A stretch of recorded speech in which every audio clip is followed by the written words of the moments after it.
Le tintement des casiers de bouteilles, ces ballons sur le zinc qui accompagnent les quotidiens ordinaires. Une France du pinard qui, en ce début des années 70, commence à s'estomper. Les marchands de vin ont de plus en plus de mal à convaincre les Français de remplir leurs verres de gros rouge. Surproduction de ce gros rouge produit en Languedoc.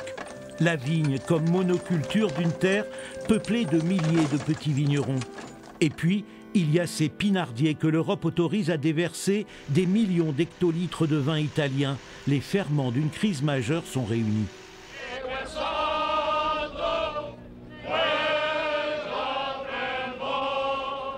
De ces chants entonnés en occitan sur un péage d'autoroute occupé, aux premiers affrontements, la fronde viticole va tourner à la jacquerie.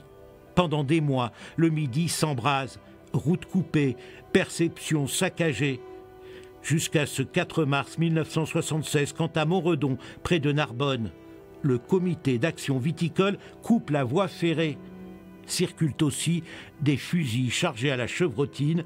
Une caméra de l'ORTF saisit l'instant du drame. Et regardez bien. À gauche, sur votre écran, il est 15h15. Le commandant de CRS, Joël Le Goff, un breton père de 2 enfants, s'écroule. Il est blessé à mort. Chez les forces de l'ordre, il s'agit maintenant de se défendre. On arme pistolets et mitraillettes. Les premiers rangs de viticulteurs s'effondrent. Au moins une dizaine de blessés et 1 mort chez eux.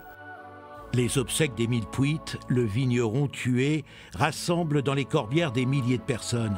Dans la foule, quelque part, anonyme, ceux qui ont tiré avant-hier sur les CRS. Comme une dernière manifestation, pacifique cette fois. Gardons confiance et courage.